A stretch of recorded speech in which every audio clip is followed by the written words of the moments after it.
नमस्कार, आप देख रहे हैं एनडीटीवी राजस्थान। मैं हूं मनीष शर्मा। तो भजनलाल सरकार का पहला पूर्णकालिक बजट पेश हो गया, जिसका लंबे समय से इंतजार था। और बजट राजस्थान भविष्य की उड़ान हमने इसको नाम दिया है, क्योंकि जो बजट है वो एक तरह से होलिस्टिक अप्रोच के साथ तैयार किया गया। किस तरह से प्रदेश को मौजूदा परिस्थिति से आगे लेकर जाया जाता है, क्या आगे का विजन है राजस्थान की प्रोग्रेस को लेकर, राजस्थान के चहुमुखी विकास को लेकर। बुनियादी ढांचे में खास तौर पर निवेश किया गया है, ताकि पैसे के आने के रास्ते खुल सकें, इंडस्ट्रीज लगने के रास्ते खुल सकें। जो राजस्थान की छवि रही इंडस्ट्री को लेकर, उसे बदलने की कवायद इस बजट में खास तौर पर देखी गई है, जिसमें बिजली, पानी, किसान, युवा, महिला सब पर ध्यान दिया गया है। वहीं खेत खलिहान और खेल का भी विशेष ध्यान रखा गया। संकल्प पत्र के एक वादे को पूरा करेगी, ये भजनलाल सरकार का कहना है। योजनाएं बनती हैं और पूरी होती हैं, और इस बजट पर जो छाप है वो इम्प्रिंट है पीएम मोदी के नेतृत्व वाली एनडीए सरकार का खास तौर पर दिखाई पड़ता है। तो राजस्थान का बजट किस तरह से किस वर्गों के लिए है, क्या कुछ इसमें समाहित है, इसको लेकर हम अगले आधे घंटे चर्चा करेंगे। खास मेहमान हमारे साथ मौजूद होंगे। आपको पहले इससे जुड़े ग्राफिक्स दिखा देते हैं। बजट में युवाओं से जुड़ी बड़ी घोषणाएं हैं। युवाओं के लिए अटल उद्यमी योजना होगा। युवा खास तौर पर ध्यान में रहा है भजनलाल सरकार और वित्त मंत्री दिया कुमारी को लेकर। 5 साल में 4 लाख भर्तियां करने का टारगेट है। ये एक बड़ी बात है। इस साल 1 लाख से ज़्यादा भर्तियां होंगी। तो राजस्थान जो स्टेट है जहां पर ज़्यादा निगाहें होती हैं युवाओं की, युवा नीति 2024 भी बनेगी। और 5 साल में निजी क्षेत्र में 10 लाख रोजगार की घोषणा है।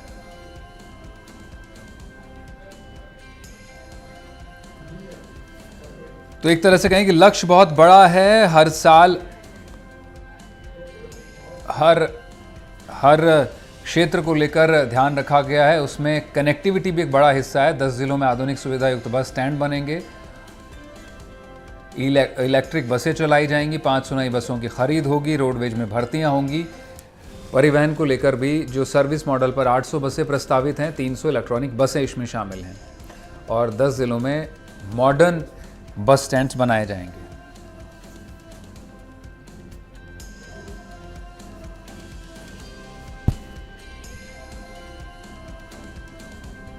और वाटर, जो खास तौर पर पानी एक बड़ा हिस्सा है, पेयजल को लेकर सबसे बड़ा प्रॉब्लम रहा है राजस्थान में, उसको कैसे सॉर्ट आउट किया जाए।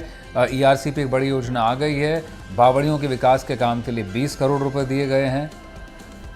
और विधानसभा क्षेत्र में हर विधानसभा में 2 वर्षों में 20-20 हैंडपम्प, 10-10 ट्यूबवेल का निर्माण होगा। और आपको बताया जाए, लाखों घरों में हर घर नल से जल पहुंचाने के लिए कवायद इस बजट में की गई है। और बजट पेश होते ही खुद मुख्यमंत्री भजनलाल शर्मा सामने आए और उन्होंने बजट को लेकर सिलसिलेवार ढंग से बात रखी कि क्या विजन सरकार उनकी लेकर चल रही है। वो भी सुनवा देते हैं आपको। ये हमारा परिवर्तित बजट 2024-25 का ये बजट आया है। सबसे पहले तो मैं आप सभी को बताना चाहता हूं कि हमारा विजन और हमारी सरकार का ये बजट, क्योंकि सरकारें अधिकतर हम देखते हैं आती हैं, अपना 5 साल का बजट पेश करती हैं, लेकिन बजट के साथ साथ विजन भी हो। आपने देखा होगा, देश के यशस्वी प्रधानमंत्री नरेंद्र मोदी जी ने 2014 के बाद देश के अंदर एक विजन, आगामी योजनाएं, 2047 तक का भारत कैसा होगा। आज हमने हमारे राजस्थान का बजट भी, हमारा 2047 का राजस्थान कैसे होगा, क्योंकि हमेशा आप देखते हैं योजनाएं बनती हैं और वो योजनाएं पूरी होती हैं जब तक उन योजनाओं का और आगे जो काम होना चाहिए वो उसकी जनसंख्या के आधार पर, हमारी आवश्यकता के आधार पर बढ़ जाते हैं, वो हमारी योजनाएं छोटी लगने लगती है। इसलिए मैं कहना चाहता हूं कि हमारी सरकार का ये जो बजट 2047 के विजन को रखते हुए हमने हर क्षेत्र में, क्योंकि आपने पिछली बार देखा होगा हमारा जो पहला अनुदान बजट था उसमें हमने आप सभी को कहा था कि हमारी ये सरकार बिजली और पानी के लिए कटिबद्ध है। तो बुनियादी सुविधाओं पर किस तरह जोर है, वही बुनियाद में निवेश और विकास में प्रवेश, इसको लेकर खुद दिया कुमारी ने भी अपनी बात रखी बजट भाषण पढ़ने के बाद, एक मैराथन बजट के बाद। वो भी सुनाते हैं। राज्य की अर्थव्यवस्था में पर्यटन का महत्वपूर्ण योगदान है। सकल राज्य घरेलू उत्पाद जीएसडीपी में पर्यटन की प्रत्यक्ष और परोक्ष हिस्सेदारी कुल 5.6% है एवं राज्य में लगभग 20 लाख परिवार पर्यटन क्षेत्र से किसी न किसी रूप में आय अथवा रोजगार की दृष्टि से जुड़े हुए हैं। प्रदेश में पर्यटन विकास को गति देने के लिए नवीन पर्यटन नीति लाई जानी प्रस्तावित है।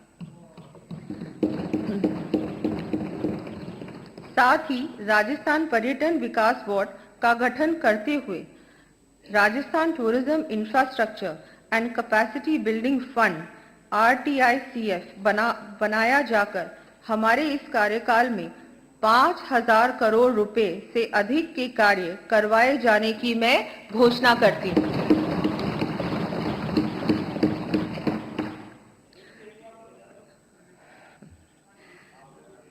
इस फंड के माध्यम से heritage tourism, religious tourism, rural tourism, eco tourism एवं एडवेंचर टूरिज्म के विकास, प्रदेश की ब्रांडिंग तथा पर्यटकों सुविधा संबंधी कार्य हाथ में लिए जाएंगे। RTICF के अंतर्गत 2 वर्षों में जयपुर, जोधपुर, उदयपुर, भरतपुर, सवाई माधोपुर एवं पुष्कर सहित 20 प्रमुख पर्यटन स्थलों पर लगभग 200 करोड़ रुपए की लागत से विभिन्न कार्य हाथ में लिए जाने प्रस्तावित हैं। इसके साथ ही प्रदेश के शौर्य व साहस के प्रतीक रहे किलों, स्मारकों तथा सांस्कृतिक धरोहरों के संरक्षण एवं संवर्धन के लिए Rajasthan heritage conservation and development authority बनाए जाने की घोषणा करती हूँ। तो ये थी वित्त मंत्री दिया कुमारी। नेता प्रतिपक्ष टीकाराम जूली ने भी बजट के बाद उन्होंने विपक्ष की तरफ से बात रखी है, वो सुनाते हैं। देखिए, सरकार का जो बजट आज पेश हुआ है एकदम उबाऊ और नीरस और बिना विजन के ये बजट सरकार के द्वारा पेश किया गया है। और मैं ये कहना चाहूँगा कि फरवरी के अंदर माननीय वित्त मंत्री जी ने जो बजट पेश किया था उसको 73% पूरा होना बताया है। 27% तो खुद ही मान रहे हैं कि वो पूरा नहीं कर पाए। और मैं ये कहना चाहूँगा कि वो 27% भी पूरा नहीं कर पाए। 75%, 80% से ज़्यादा वो बजट इनका पेंडिंग है। सिर्फ थोथी घोषणाएं इस सरकार के द्वारा की गई हैं। मैं ये कहना चाहूँगा, इन लोगों ने वादा किया था हरियाणा के बरोबर डीजल पेट्रोल करने का, इन लोगों ने नहीं किया। इन लोगों ने वादा किया 2700 रुपये गेहूं का MSP देने का, मात्र 125 रुपये बढ़ा के 2400 करके, और इन्होंने उसको छोड़ दिया। इन्होंने वादा किया किसान की सम्मान निधि 6000 रुपये बढ़ाने का, उसमें से 2000 बढ़ाने का पिछले बजट के अंदर कहा गया, और 1000 रुपये ही देने का काम किया है। बचा हुआ 1000 भी 500 की 2 किस्तों में ये लोग देंगे। तो ये सिर्फ और सिर्फ घोषणा करते हैं, काम पूरा नहीं करते हैं। इन लोगों ने कहा कि हम हर जिले के अंदर मेडिकल कॉलेज बनाएंगे, जबकि राजस्थान के अंदर हर जिले में ऑलरेडी मेडिकल कॉलेज बना हुआ है। तो आज जिलों की संख्या 50 है, तो वो ये पूरा करना चाहेंगे कि नहीं करना चाहेंगे? और जिन मेडिकल कॉलेज की मान्यता रोकी है उनके बारे में ये क्या कहना चाहेंगे?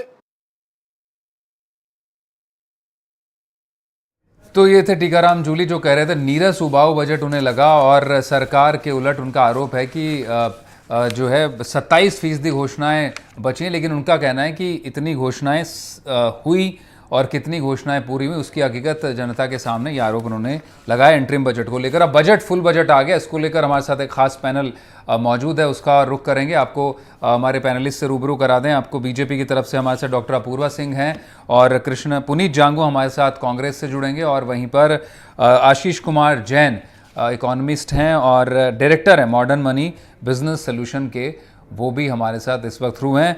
और तीनों मेहमानों का आपका स्वागत है एनडीटीवी पर ख़ास बातचीत पर जुड़ने के लिए। पहला सवाल मेरा अपूर्वा जी आपसे होगा, जो बजट को लेकर के अक्सर घोषणाएं होती हैं, लंबी घोषणाएं, और ये बजट भी मैराथन बजट रहा, करीब 2 घंटे 50 मिनट का बजट कमोबेश रहा और अपने आप में एक हिस्टोरिक बजट। निर्मला सीतारमण का भी रिकॉर्ड तोड़ दिया दिया कुमारी ने। लेकिन विपक्ष ये कहता है कि जो बजट घोषणा आप इंटरिम बजट में करके गए वही पूरी नहीं हो पा रही है। इतनी और ऐलान कर दिए गए हैं, ये कब तक पूरे होंगे? बजट वाकई फ्यूचरिस्टिक है, लेकिन इंप्लीमेंटेशन को लेकर अब जवाब चाहिए। देखिए मनीष जी, सीताराम जूली जी कांग्रेस के एक वरिष्ठ नेता हैं और मैं उनसे समझदारी की उम्मीद तो करती हूँ कि वोट ऑन अकाउंट के अंदर जो घोषणाएं की गई उसके तुरंत बाद में जो है वो राजस्थान में आचार संहिता लागू हो गई थी। तो किसी घोषणा को एग्जीक्यूट करने के लिए आचार संहिता एक बहुत बड़ा बाधक जो है वो सिद्ध होता है। तो इस वजह से घोषणाएं जो है जितनी लागू की जा सकती थी उतनी की गई और उसको आगे भी इम्प्लीमेंटेशन के लिए हमारा रोड मैप तैयार है, विजन तैयार है, और अब आप धीरे धीरे देखिए वो एग्जीक्यूशन की तरफ भी बढ़ गई। जहां तक बात रही बोरिंग और नीरस बजट की, तो मैं कहती हूँ कि शायद कांग्रेस ने एक अपनी दृष्टि में ऐसा दोष उत्पन्न कर लिया है कि उनको केवल पॉपुलिस्टिक बजट ही जो वो नजर आता है, इसके अलावा वो किसी भी बजट को देखना नहीं चाहते। वो ये नहीं देखना चाहते कि ये बजट लोगों को किस प्रकार आत्मनिर्भर बना रहा है, किस प्रकार राजस्थान को विकास के पथ पर लेकर के जा रहा है, किस प्रकार ये बजट विद प्रूडेंस है। कल आपने ही पूछा था मनीष जी एक डिबेट में कि पॉपुलिस्टिक बजट होगा या प्रूडेंस वाला बजट होगा। तो आज देखिए, मैंने आपको कल भी आश्वस्त किया था और आज आप देखिए कि ये 2047 के विजन के साथ बजट आया है। इसने युवाओं को, महिलाओं को आत्मनिर्भर बनाने की बात करी है। राजस्थान के अंदर टूरिज्म की इंडस्ट्री को किस तरीके से बढ़ाया जाए, इंडस्ट्रीज को किस तरीके से बढ़ाया जाए, एमएसएमई 2024 की पॉलिसीज को लाने पर, युवा नीति लाने पर यहाँ पर बात की गई है। तो ये राजस्थान को एक ऐसे नए आयाम और वितान की तरफ ले जाने वाला बजट है जो अभूतपूर्व है। तो मुझे लगता है अगर इसको वो उबाऊ कहते हैं और बोरिंग कहते हैं, तो उनको एक विजन डेवलप करना पड़ेगा कि राजस्थान के लिए क्या आवश्यक है और क्या नहीं। और जो अगर विजन नहीं होगा तो उनको ये बजट कुछ भी नहीं लगेगा। तो ये तो टीकाराम जूली जी को अपने विजन को सुधारने की आवश्यकता पड़ेगी। पुनीत, एक बात तो है कि जो बजट है, टीकाराम जूली जब विधानसभा जा रहे थे उससे पहले कह रहे थे कि अगर जनता के हित में बजट है तो उसका निश्चित रूप से समर्थन करेंगे, उसमें पक्ष विपक्ष कुछ होता नहीं। लेकिन पहले निराशा भी जाहिर कर दी थी कि वैसा बजट नहीं आएगा। लेकिन जब इतना बजट है, इतनी मेहनत लगती है वाकई में, वो किसी भी फाइनेंस मिनिस्टर और चीफ मिनिस्टर, ये सब पार्टी से ऊपर प्रदेश के और या फिर देश के होते हैं, प्राइम मिनिस्टर की बात हो या फिर प्रदेश में चीफ मिनिस्टर की बात हो, उस पर उसको पॉलिटिसाइज करना बजाय इसके कि जो बजट आया है क्या कंस्ट्रक्टिव अप्रोच उसमें हो सकती है आपकी तरफ से, क्या उसमें, क्योंकि अब डिबेट भी होनी है बजट को लेकर के, तो बजाय उस पर वाद विवाद करने के जो एक लोकतांत्रिक तरीका भी है सदन में रखने पे कि आप उनमें, और सरकारें फिर उसमें मानती भी हैं, अगर मानिए कुछ अच्छा सुझाव आता है तो अमेंडमेंट्स भी होते हैं, लेकिन पहले उसको खारिज कर देना विपक्ष का लग गया धर्म हो जाता है कि आप क्योंकि विपक्ष में हैं तो लाख आप अच्छी घोषणाएं कर दीजिए, लाख आप कुछ नया इनिशिएटिव ले आइए, आपको सिर्फ आलोचना करनी है। कुछ अच्छा नहीं लगा आपको बजट में? ये मैं मनीष जी, मैं ये जानना चाहता हूं कि ये मेरे ख्याल में जब से बजट आप देख रहे होंगे, मैं देख रहा हूं या कोई और पैनलिस्ट देख रहा है, तो शायद ये परंपरा कोई विशेष परिस्थिति में, जैसे हमारे जब बजट आते थे तब ये कह के उनको नकारते थे कि पॉपुलिस्टिक बजट है, चुनाव तो 2 साल बाद है लेकिन आज ही दे दिया इन्होंने। तो जब कोई टीका टिप्पणी करने की परिस्थिति नहीं होती थी तो ये कह के खारिज करते थे, लेकिन जब टीका टिप्पणी करने की स्थिति हो तो फिर उसको इग्नोर क्यों किया जाए? मैं तो ये जानना चाह रहा हूँ, कहाँ ऐसा लिखा है कि आप अगर बजट में मान लो कुछ ढंग की चीजें तो मैं उससे बढ़िया कहूंगा, लेकिन जहां इस बजट में ज्यादातर चीजें ढंग की नहीं दिखेंगी तो मैं उन्हें गलत क्या ढंग का, मैं वही जानना चाह रहा हूँ, जनता भी जानना चाहती है, क्योंकि विपक्ष में एक रिप्रेजेंटेशन होता है सदन में। क्या खराब लगा आपको, क्या बजट में जब खराबी, थोड़ा स्पेसिफिक बताइए। नहीं, मैं खराब, इसमें आप चेक कर लीजिएगा, मैं जो कह रहा हूँ उसमें क्या खराब है क्या नहीं है। लेकिन सबसे पहला प्रश्न तो इस बजट की परिस्थिति पे ही है। क्यों? क्योंकि जब इन्होंने पहले अनुदान मांगे लाए थे, ये वो क्यों लेकर आए थे? क्योंकि इन्होंने कहा था कि भाई अभी केंद्र सरकार का अनुदान बजट है, इसलिए हम भी अनुदान मांगे लाए। अब इन्होंने केंद्र सरकार से पहले बजट लेकर आ गए, तो ये विरोधाभास क्यों? इसका क्या मतलब है? इसका एक मतलब तो ये है कि इनको ये बजट दिल्ली से तैयार करके दिया गया है, इन्होंने यहां सिर्फ पढ़ा है, इसके अलावा इसका कोई मतलब नहीं है। अब ये तो हो नहीं सकता कि इनको कोई किसी ने लीक कर दी हो केंद्र सरकार के बजट की इंफॉर्मेशंस की, इतना अलोकेशन आपको होगा। नहीं, वो बजट लीक के आरोप तो आपके यहाँ लगे थे जब पुराना भाषण पढ़ दिया तो मैं आपको बता रहा हूं ना, हमारा बजट तो आया ही बाहर से, कम से कम राजस्थान में बजट तो बनता था, ये तो बजट ही बाहर से आया। नहीं, लेकिन बाहर से आने का क्या मतलब है? क्या कोई केंद्र के वित्त मंत्रालय ने बनाकर भेजा है? वही टीकाराम जूली जी ने भी ये बात कही, मैंने भी एक अलग चैनल पे बात कही थी कि जब अनुदान मांगे इन्होंने, केंद्र के अनुदान मांगों के बाद ये अनुदान मांगे लाए थे, पूरा बजट नहीं लाए थे। क्यों? क्योंकि उस वक्त ये था कि अगली सरकार जो बजट देगी उसके बाद हम पूरा बजट लाएंगे, और विपरीत उसके ये हुआ है कि केंद्र सरकार का बजट तो आना ड्यू, और पहले इनका आ गया। पूरे इंडिया में केवल एक ही गवर्नमेंट है जो केंद्र के बजट से पहले बजट ले आई। ठीक है, ले आई, कोई बात नहीं, लेकिन इसका मतलब ये है कि बजट इनका तैयार किया हुआ नहीं है, बजट केंद्र सरकार में दिल्ली से बैठकर। पर इसका क्या कॉन्टेक्स्ट है यहाँ बात करने का? बजट आ गया, अगर पहले आ गया तो पहले भी कभी आया, ऐसा नहीं कि इतिहास में कोई पहली दफा हुआ है कि पहले राज्य का बजट आ गया है। अच्छा शेयर मिला है राजस्थान को, सरकार दोनों जगह पर सेम एक ही पार्टी की है, तो जाहिर तौर पर ये बनता है कि वहां से हरी झंडी है, बजट पेश नहीं, वो कभी तो आना ही था ना। मान लीजिए अगर 23 जुलाई को, हाँ देखिए, जब केंद्र सरकार का बजट होता है उससे सभी राज्य प्रभावित होते हैं, आपको ये समझना जरूरी है। केंद्र सरकार किस फंड, किस हेड में कितना अलोकेट करेगी, ये केंद्र सरकार के बजट में डिक्लेयर होगा। अब इनको पहले पर लेकिन राज्य अपनी मांगे रखते हैं, राज्य अपनी मांगे रखते हैं और राज्य की मांगे सुनी जाती है। मैं आपके पास लौटूंगा जांगू साहब, मैं आपके पास लौटूंगा। आप मेरी बात को बीच में काट रहे हैं, मैं आपको खत्म कर लीजिए जी। हाँ, मैं आपको क्या कह रहा हूं कि इनको ये कैसे अनुमान है कि केंद्र से हमें कितना पैसा मिलेगा? नहीं, ये हर एक स्टेट का अपना एस्टिमेट होता है, अपने बजट के हिसाब से काम चलता है कि मुझे इस मद में इतने पैसे रखने हैं। आप इस बात की या तो गंभीरता नहीं समझ रहे। मैं आपको फिर बता रहा हूं कि जब इन्होंने पहले इंटरिम बजट दिया था, इसलिए दिया था कि केंद्र सरकार, जब अगली सरकार आएगी उसके बजट के अनुरूप हम बजट देंगे। नहीं, तो आप मुझे बताइए, इंटरिम बजट भी आया ही था ना? इंटरिम बजट भी आपका मानना है केंद्र से बनकर गया? बजट के बाद आया था, और जो केंद्र की घोषणाएं थी लगभग वो की वो घोषणाएं वहां थी, और अब जो इनका बजट है लगभग ये कि वो घोषणा केंद्र। तो इसमें खराबी क्या? मैं जानना ही चाह रहा हूं, अगर केंद्र में कोई योजनाएं चल रही हैं, अगर यहाँ पर पीएम सम्मान निधि है और वहां पर सीएम सम्मान निधि हो जाती है, वहां पर खेल नीति आ जाती है, वहां पे इंडस्ट्री के लिए अगर प्लान बनता है तो उसमें हर्ज क्या है? नहीं है, ये फिर स्टेट के स्वाभिमान की भी तो बात है कि राज्य का बजट राज्य में तैयार होना चाहिए। नहीं, लेकिन इसके पास आपका क्या प्रूफ है? ये बिल्कुल समझ से परे। आप सिर्फ क्योंकि आपको इस बात का विरोध करना है कि वो पहले बजट आ गया, इसी तरह से विधानसभा जब शुरू हुई तो इसलिए विरोध हो गया कि राज्यपाल का अभिभाषण नहीं हो पाया, इसलिए विरोध करना है, ये ठीक नहीं। मैं वही जानना चाह रहा था, बजट पर बात करें, स्पेसिफिक पॉइंट्स पर बात करें, आप एलोकेशंस की बात करें, वो बेहतर होगा। मैं लौटूंगा आप जांगू साहब, आपको काफी लंबा समय मिला। हमारे साथ इस वक्त पर राधिका पांडे भी मौजूद हैं, सीनियर इकोनॉमिस्ट हैं और NIPFP में एसोसिएट प्रोफेसर भी, उनका रुख कर लेते हैं। राधिका जी, जब राजस्थान जैसे स्टेट की बात होती है, एक मॉडल वेलफेयर स्टेट का मॉडल रहा, लंबे अरसे पर कर्ज में इकोनॉमी चल रही है, बड़ा डेट है, रेवेन्यू डेफिसिट है, फिस्कल डेफिसिट बड़ा है, उसको लेकर चैलेंजेस होते हैं। इस बीच एक बजट आ जाए जो फ्यूचर के एक विजन के साथ में आता है कि ये इंडस्ट्री को हम लोग ग्रो करने के लिए पॉलिसी लेकर के आ रहे हैं और राहतों का भी ध्यान रखा जाता है। आपको लगता है ये सब रियलिटी के साथ में मैच हो सकता है? क्योंकि जब स्टेट की बात करते हैं तो 20-21वें नंबर पर है पर कैपिटा इनकम को लेकर, और जब कर्ज की बात होती है तो टॉप पर है।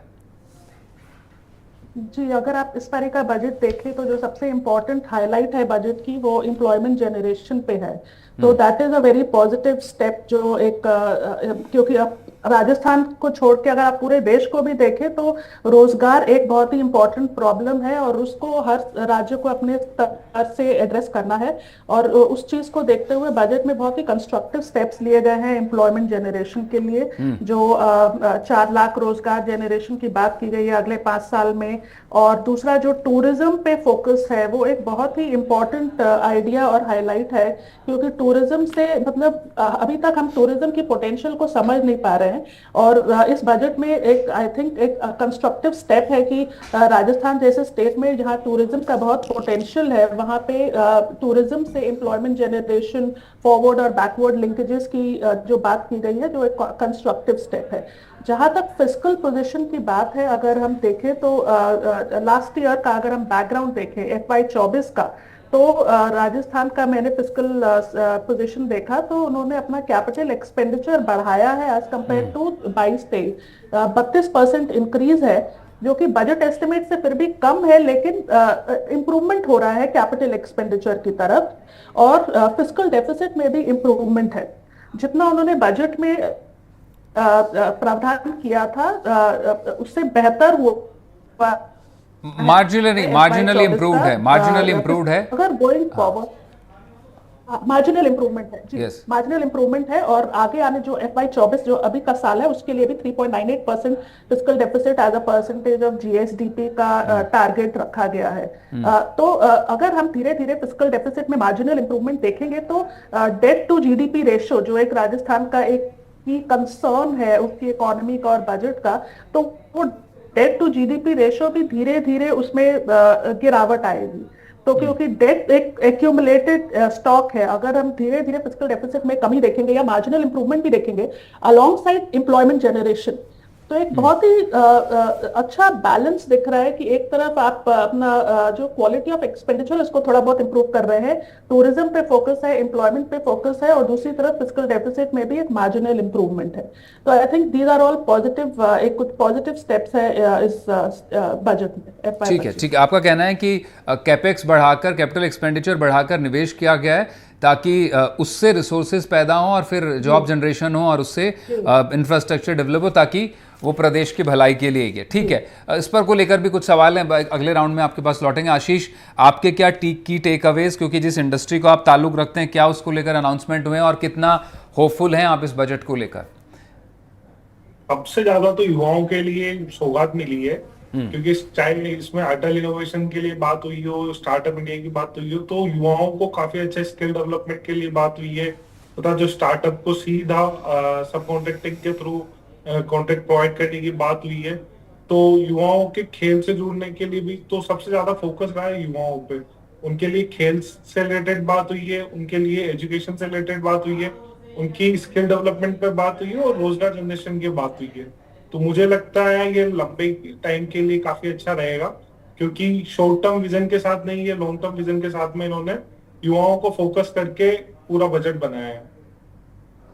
ठीक है, आपका कहना है कि युवाओं पर खासा फोकस रखा गया है। अपूर्वा, मैं आपके पास अब लौटना चाहूँगा। जो सवाल, बुनियादी सवाल इसको लेकर उठा विपक्ष की तरफ से, उस पर जवाब लेंगे कि जो घोषणाएं इंटरिम बजट में हुई, हालांकि पुनीत तो कह रहे हैं कि तो दिल्ली के फाइनेंस मिनिस्ट्री ने बनाकर भेज दिया और वहाँ पर पढ़ दिया गया बजट, इसको लेकर भी मैं आपसे काउंटर चाहूँगा। और दूसरा सवाल सबसे बड़ा होगा जो इम्प्लीमेंटेशन है।